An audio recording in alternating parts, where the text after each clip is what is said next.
Hello, everybody. Good evening and very warm welcome to our first public talk in English this year on behalf of NECAFLA, the Center for Spiritist Studies Camille Flammarion here in Brussels. Today, we would like to reflect a bit about a well-known sentence, faith transports mountains, and what that actually means in practice for our life. Before we start doing so, I would just quickly like to introduce our the changes in our activities of our group. So just a moment, please, to make you aware of where we're going, and so you can see it better. So you have been used to us having our public talks in English every Tuesday evening. This has changed now. We decided to focus more on studies and have our talks in English every second week, and then every other week it will be in French. So always on Tuesdays at 8 p.m. as you're already used to, but it will be either in French or in English. And our talks in Portuguese will be twice a month on Saturdays as usual on Saturday afternoon at 5 p.m. We continue to transmit them online only for the moment via YouTube and Facebook, as you are used to as well. All information about how to reach us, how to contact us, where to find our schedules, you find this all on our website, necafla.be, that you can find here on the slide. And one activity that I'd like to quickly point out before we start is that we continue with our fraternal conversation. Although you cannot do this in person, but we do this via WhatsApp or other means, via phone, whatever suits you. So if you would like to talk about any issue that you might have, and also have a question of how the Spiritist teachings can perhaps help you somehow, or like to know more about them, please don't hesitate to contact us. We're really happy to help you or to listen to you first and see how we could help you. Okay, so that's the general information. We have new study groups starting, studying the Spiritist teachings in a more systematic manner. These are in Portuguese and in French. Also, you will find information on our website about this. The Portuguese study group will start tomorrow already, and the French group in February, but you can still join the group and find that information on our website. So let's start now with the talk. There was enough of introduction. And before we do so, let's connect in our initial prayer. Try to concentrate on this very moment. Try to leave all our occupations, all our worries outside for a moment and take this opportunity that we have to focus on our spirituality and our spiritual essence. Let's try to connect and ask God for His guidance and His blessings for this evening, so that we may reflect a bit more about what faith means, how we can strengthen our own faith, and how this can help us to walk through our life to face whatever we may have to face. So be it. So thanks for joining us. As I mentioned in the beginning, we will talk about this topic here, faith transports mountains. Now, we have many examples of persons who really have a strong faith and nothing seems to shake them, or whatever challenge they might face, they do it with a really, really strong and unshakable faith in God, in life. And there are examples for us. So there are well-known persons like Mother Teresa and so many others, but also persons who are not prominent, but I'm sure all of you know someone who has been going through difficult moments, maybe some really difficult illness, where people show such a strong faith and trust and are grateful for everything they have, where for some outside it might seem so difficult to understand how someone can be so faithful. But there are so many people who have that faith, right? And well, reflecting about it, how about ourselves now?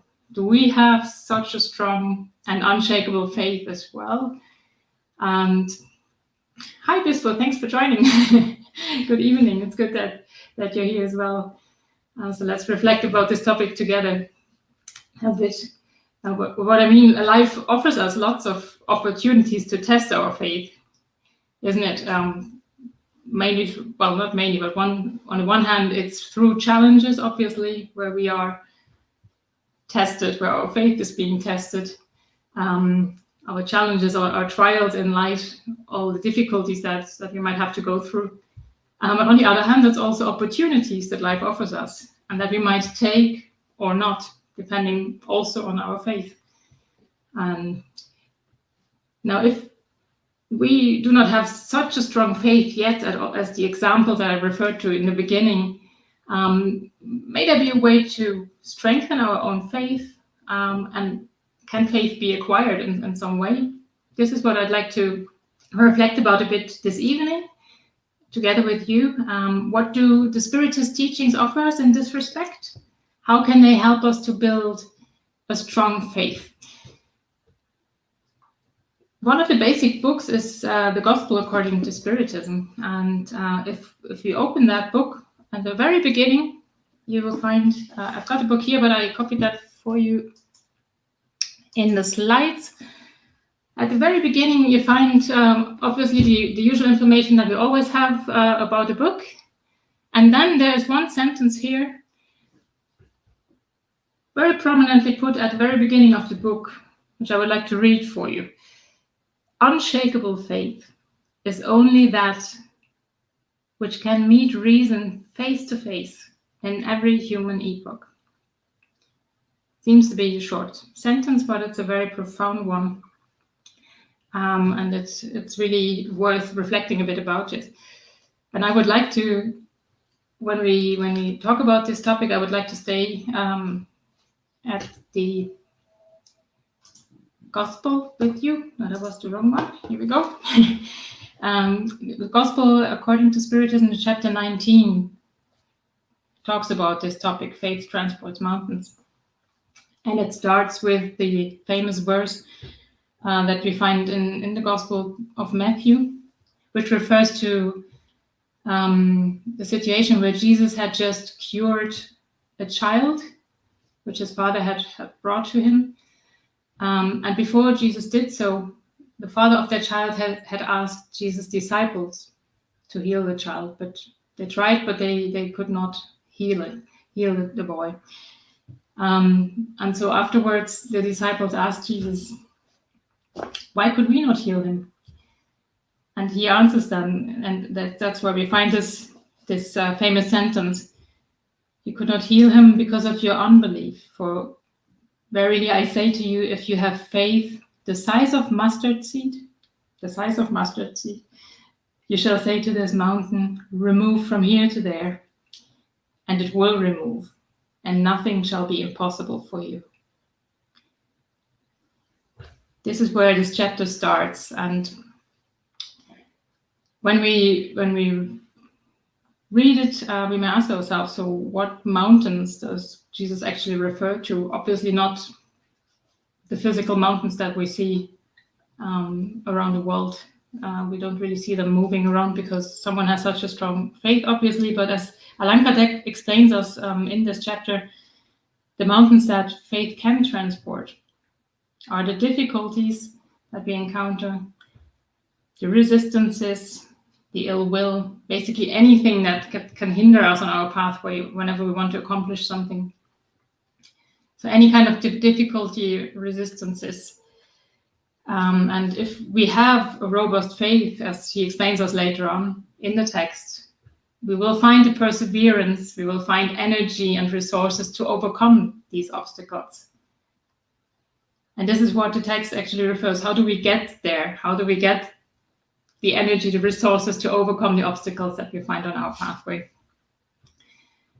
And he explains us also, I like that faith, a faith that is real and sincere, is always calm, because it permits the patience that knows how to wait, because it has its foundation in intelligence and an understanding of life, which is the basis for us to be able to be calm, whatever may come across our way. And also, as he mentions, to be humble. Because when we have real faith, what do we develop? We develop a confidence in God. We do understand that there is supreme intelligence or a supreme force that has much more power than we have, and that we have to put our confidence in God. And now how can we really, what can help us to get there? This is what Allan Kardec reflects about in this chapter. Something that is very important is that he says we often hear that people saying faith cannot be prescribed, either you have it or you do not have it. And as he says, yes, that's absolutely true. Faith cannot be prescribed, and it can also not be imposed on anyone. I can tell you how many times I wish that you should have faith. This will not work that way, right? If you cannot relate to this in any way. So no one can really pass this faith on to someone or impose it to someone. But as we learn later on in the text, faith can only be acquired. So there's something we need to do for it. No one else can transfer that faith on us, and in no way be with force or with goodwill. We will have to do something for it.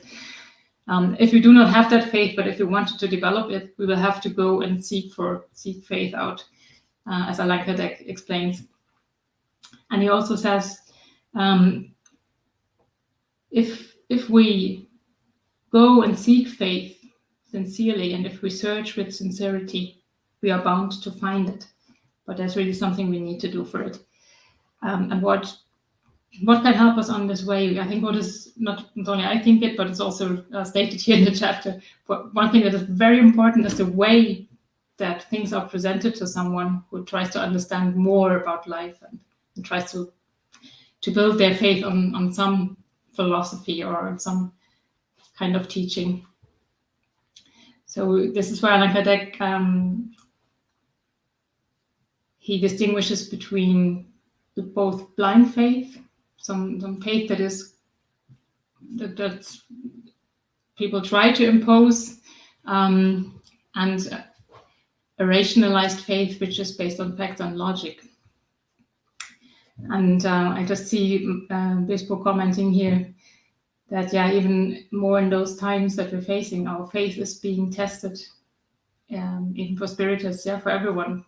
I absolutely agree. It's being tested all the time, and there's a good chance for us to see where we stand with our faith and where we have to work on ourselves. I fully agree with that. And to really build a strong faith, this is what Allan Kardec focuses on. So rather following a dogma of blind faith that can cause disbelief because we don't really understand what we are asked to believe in.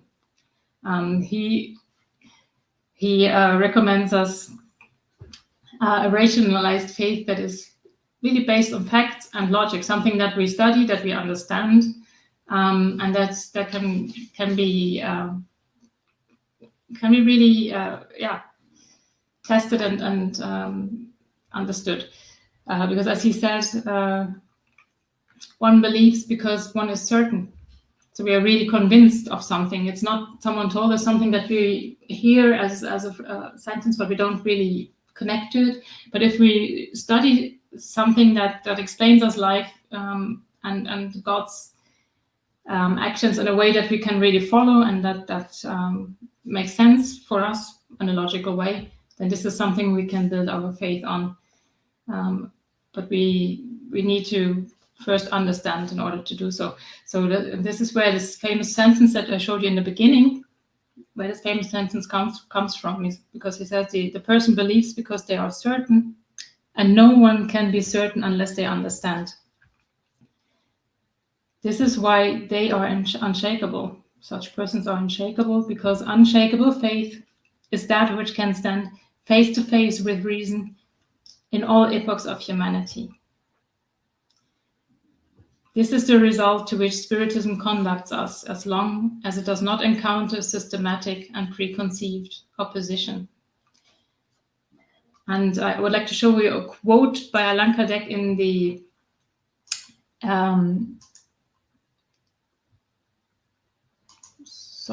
a technical issue in the Revue Spirit of February 1867.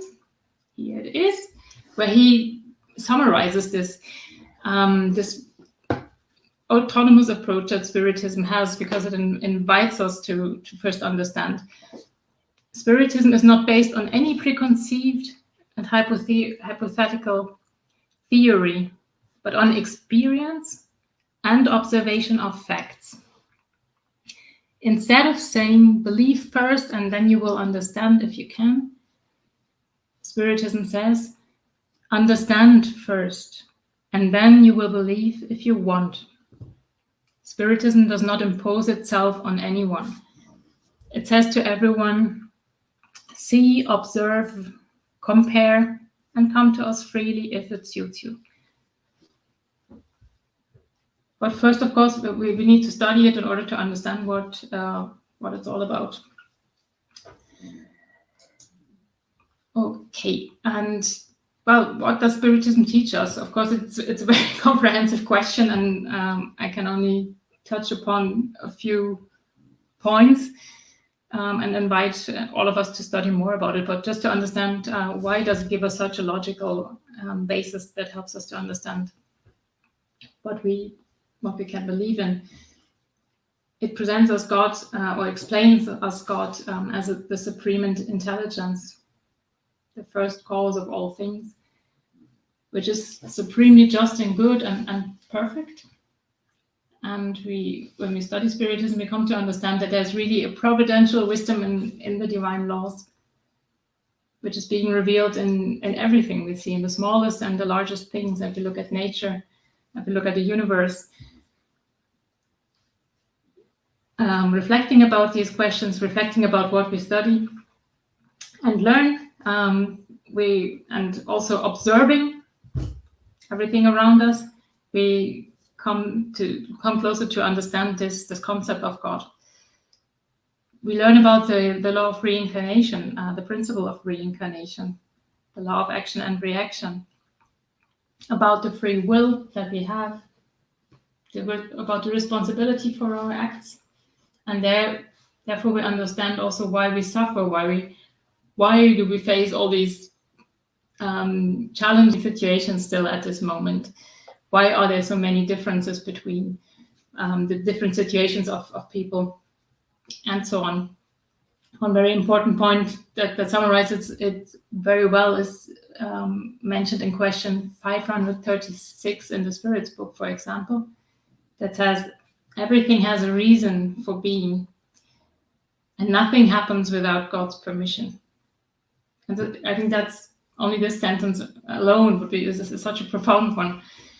Because if we apply that to every situation that we face, every challenging situation where our first impulse might be to complain or to kind of say, how can this happen? Think again and say, okay, nothing happens without a reason, so let's try and find how we can deal with that situation, to try and find a positive approach. So really summarizing that everything that happens has a cause. Also, something important that we learn is that in our trials we are not alone. Apart from the people around us, we also have spiritual help, and we know that. And we also learn and understand that we are here for a reason, and that our incarnation has a purpose, which is mainly to progress. And this is why we have to go through certain lessons and trials that might be difficult while we're going through them. But if we had the opportunity to look at from a higher point of view at our incarnations and why we have to learn what we need to learn, then we would understand easier.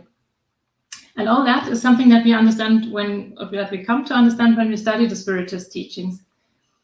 And also that when we look at our trials, before we incarnate, we often ask for certain circumstances,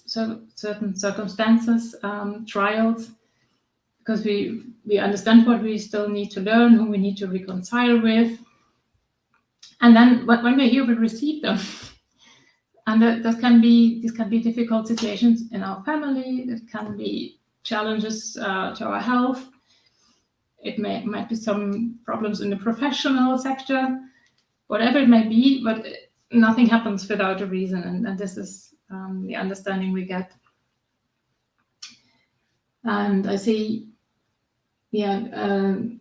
Bispo's comment, as you say, very up to date. The text, the text by Allan Kardec, it's from 1867, but really up to date.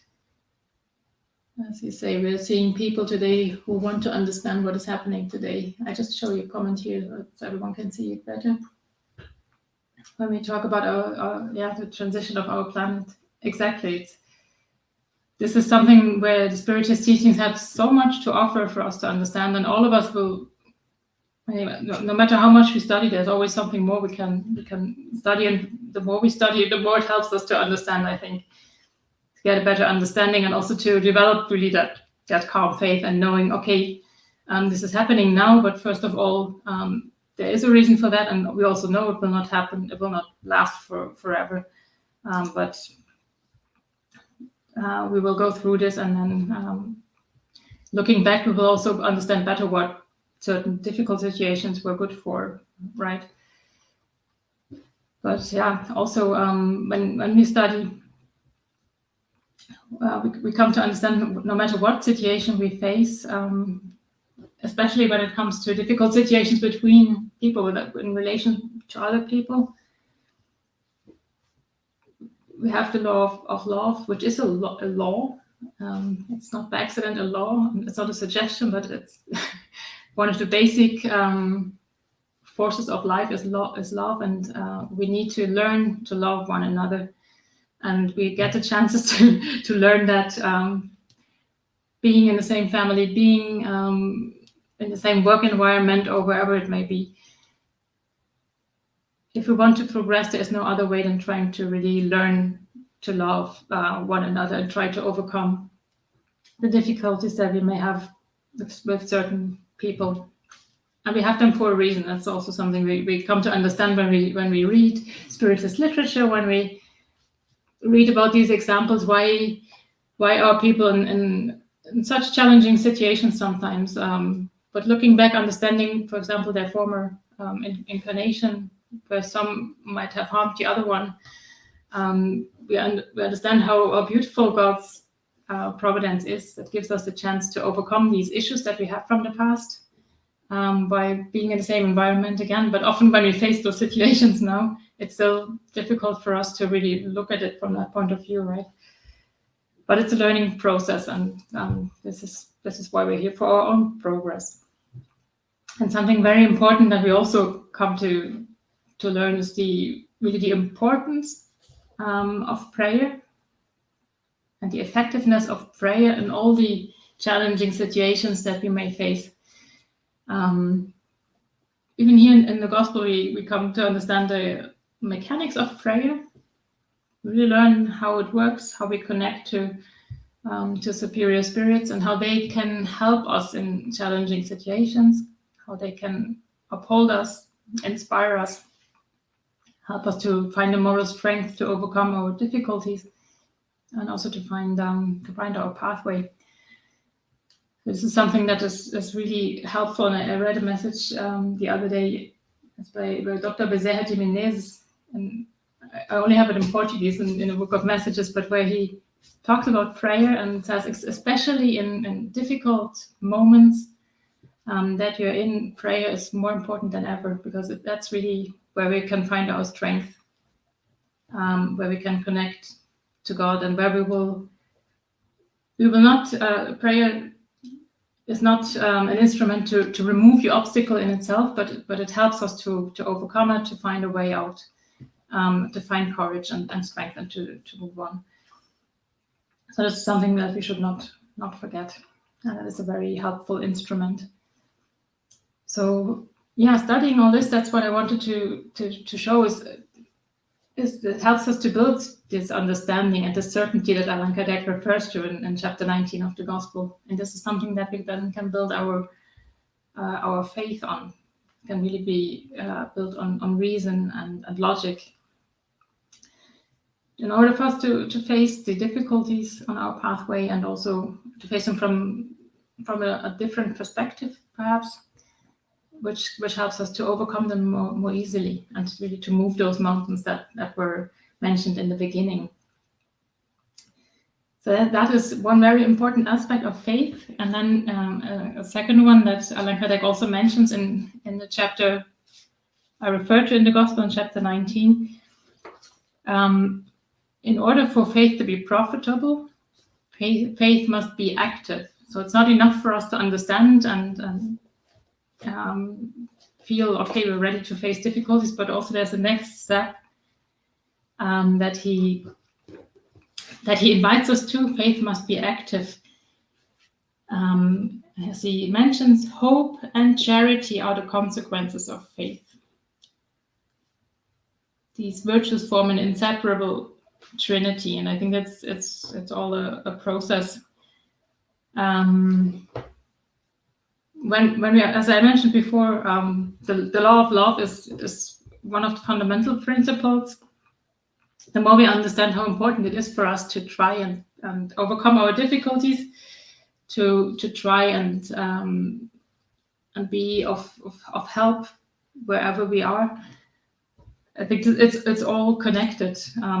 Faith, hope, and charity. Hope because we now understand why we hope, and charity also because we understand the need for us to improve, to be more charitable in all aspects that charity has. I'm not only referring to material charity, which is very important, but also to moral charity, which is connected to trying to learn to love one another, trying to learn to love our neighbors, ourselves, to be more tolerant, trying to be more understanding towards someone, understanding that the other person is also, just as us, very imperfect, trying to do their best, but sometimes still doing something that we did not really intended to do, but we're all here to learn. I'd like to finalize with one quote by Leon Denis, which is included in the book.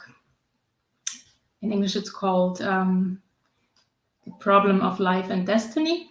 I can see Guri, hello from Brazil. I'm my Bispo's friends. Hello. It's very, very nice that you join us. Very good to have you here as well. Very warm welcome. Thank you for your comment. I will just show it here to our friends here. That's actually the idea of our talks, why we have them online in this way, to really use the chat function and be in contact with you all. And please feel free to comment and ask whatever you would like to. And coming back to Leon Denis, as promised, I find, I'm sorry, that was too quick. This very helpful, a very helpful summary. So in this book, The Problem of Life and Destiny, which does exist in English, the original book has been written in French, Le Problème de l'être et de la destinée. The text you find here has been translated freely, so it's not taken off the book, because I didn't have it. I didn't have a chance to get it that quickly, but I did not want to miss this text out here. So basically, In a free translation, Leon Denis tells us the following: where there is a will, there is a way. The power of will is limitless. The man conscious of himself, of his latent resources, feels his strength growing as a result of his efforts. He knows that all that he desires for good must be accomplished sooner or later, inevitably, either in the present or in his future existences, when his thoughts are in harmony with the divine law. And it is there that the heavenly word is verified. Faith transports mountains.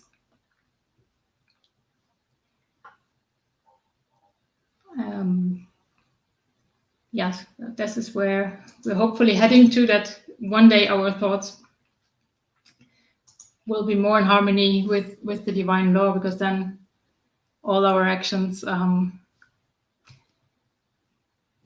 have a different base, and we will be able to build on a very strong faith.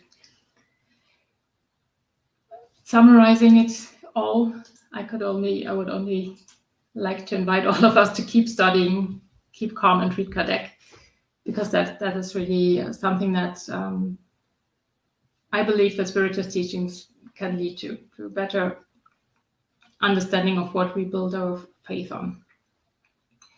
And that's my warm invitation to all. So I would like to thank all of you who have participated for your comments, your engagement, and hope to see you soon at another opportunity.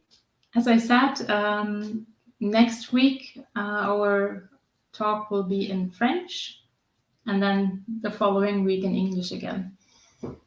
So let's finish with our final prayer before we go.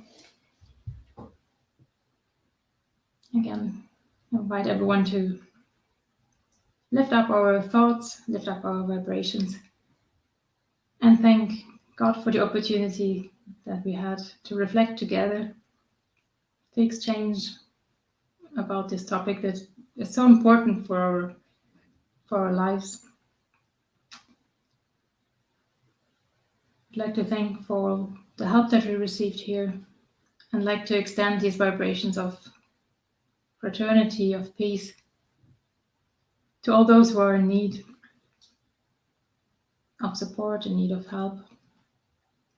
May all those who are facing difficult situations find the strength to overcome them, receive the help that is possible, and may we all continue to try and build a strong faith in ourselves that may help us to continue on our path, trying to overcome the challenges that might be waiting for us, and also trying to take the opportunities that life offers us. So be it. So thanks very much, everyone. Thank you, Bispo. And I'm happy that you liked the picture of the lighthouse. That really, I thought that was very pertinent for the content of chapter 19 of the Gospel, and hope to see you very soon again. Thank you very much, Guru from Brazil. Thanks for joining us, and everyone else. Take care. Bye-bye.